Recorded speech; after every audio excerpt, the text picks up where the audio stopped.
It's a super Sunday in the world of football today, where we're going to witness one of the biggest games that is going to be taking place in England today. Last week, we witnessed, of course, the Manchester derby. That was so interesting and so, of course, very fun. However, it was a very good win for Pep Guardiola, where he dominated the Manchester United team led by Ruben Amorim. And today, Pep Guardiola needs to try to stand or back up his momentum, because it has been 3 consecutive games now that he's trying to prove a point. Because last season, not only last season, this season as well, you could see Pep Guardiola sinking again, and people were having a lot of questions that has he come to the end of his era? Is his tactics gone? I think he has lost his value in the football. He needs to resign and all these things. But Pep Guardiola, I remember that he was, however, supposed to end his career this season, but he extended to 2027 in the Manchester City, and now he is stepping up again. We found him lose against Brighton,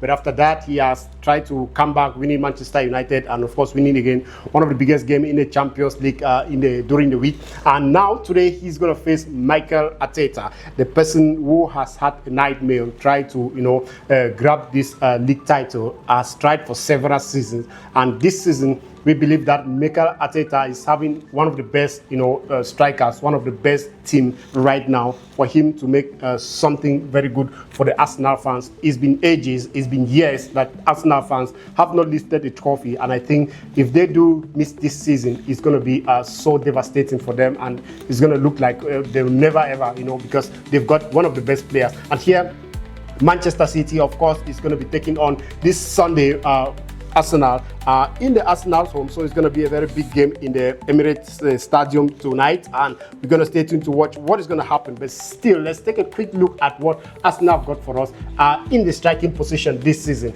There are 2 significant signings here. Actually, I'm going to make these 2. I'm going to talk about Eberechi and Noni Madueke. However, we talk about Viktor Gyökeres in a bit, but Noni Madueke was signed first to replace Xhaka, because Xhaka, all we know, is injury-prone player, so he picks up injury constantly. So the Mikel Arteta's plan was to sign Noni Madueke, or someone to who can back up Saka, because if you take a look at the previous season, when Saka is on injury, they need to struggle a lot because he was so dependent on, and then they've got we need to find a backup for him, and then they went ahead to Chelsea to bring in Noni Madueke.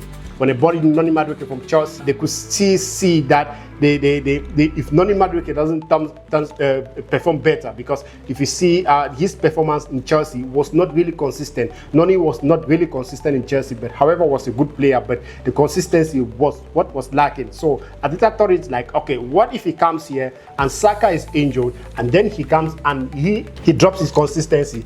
It's going to be, at the end of the day, a waste of time.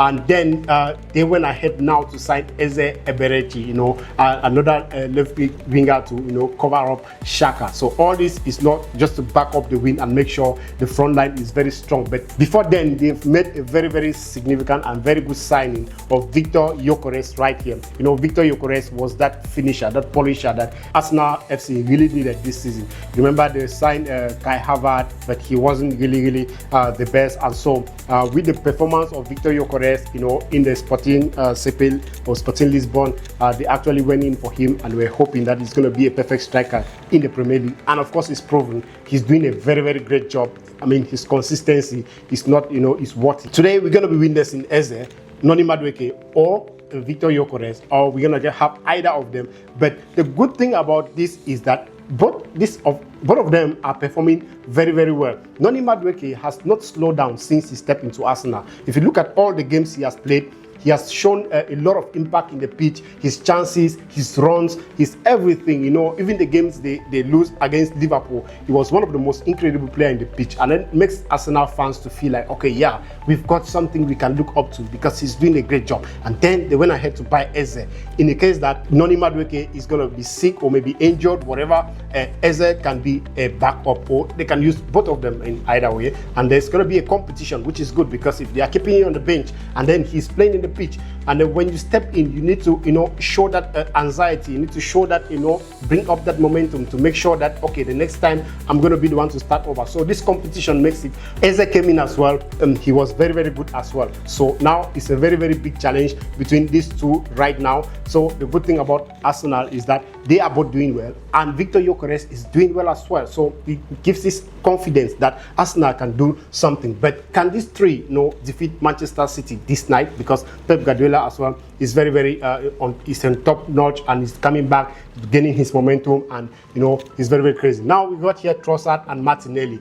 Very, very incredible as well. One good thing I love about them is that their consistency from last season until now still the same. Very, very impactful, very, very helpful for the team. So I believe these four guys right here, whatever trade they're going to start with, is going to be very, very good for Arsenal. I'm trusting they're going to find the back of the net tonight against Manchester City. And then let's take a quick look at the midfield, what they've got for us here in the midfield. Last season, we saw Thomas Partey in here and Declan Rice. Merino has stepped in to assist the midfield, and he's doing a very, very great job as well. Coming as well with Zubimendi, who just came in. So I believe Zubimendi is a good replacement for Thomas Partey. Merino as well doing a very good job in the midfield, and of course we've got here Declan Rice, one of their best set piece taker. So tonight we're gonna witness these three for sure in the midfield, and then we're gonna find these guys coming here to defend Mikel Arteta. And this game is going to define something very big for the Arsenal. They lose against Liverpool,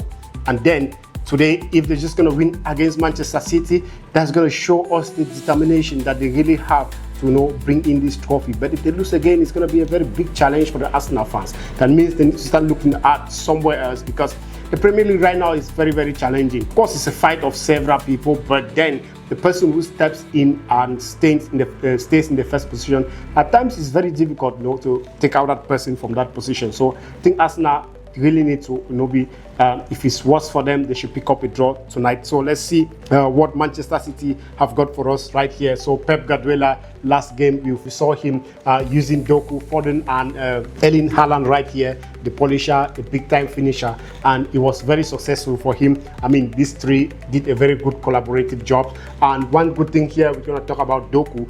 Doku now is having an end product. When we talk about Doku, last season we saw Doku making all these dribbles, holding the ball, creating all these chances, but finishing was a problem, a very big problem to Jérémy Doku. But now this season, I think Jérémy Doku is trying to find the back of the net in everything he do.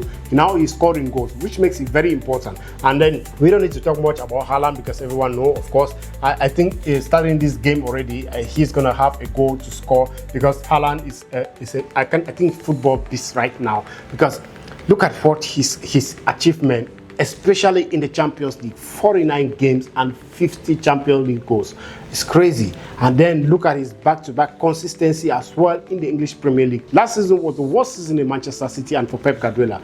But if you take a look at his scores, the score line, if you find Erling Haaland, and as well, he was injured, but if you take a look at what he had, it was very, very good. I mean, this is a striker that when he's stepping in, the defenders, needs to find a way to do better in the match, because every game betting you Haaland is going to score. I think this season the most fearless attackers are going to be Haaland, Kylian Mbappe, any other player, maybe Lewandowski, but for sure he's surely one of the players that is going to be very, very feared this season. Now let's talk about Phil Foden as well. He came back from injury. He was not really the best last season, but I think Pep Guardiola has found a formula for them, and they are actually doing it better, and they are actually doing it in the best way. One good thing about Phil Foden right here is that last season he was injured and he just came back, and now the formula that Pep Guardiola has found is actually fitting Phil Foden right here. He's playing very well, he's adapting, he's creating chances, and of course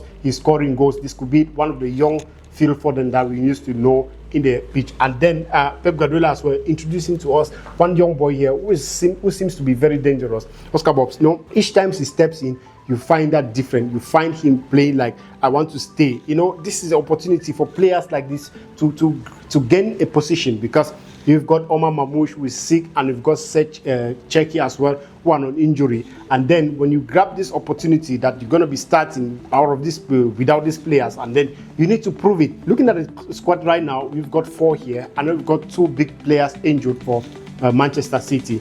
And so that is the reason why I'm going to say Manchester City has one of the best squad in the Premier League this season. And they can have players to do in the Champions League, they can have players to do in the Premier League, and they are all doing a great job and turning up very well. So now let's take a quick look at what Manchester City is going to present to us in the midfield today.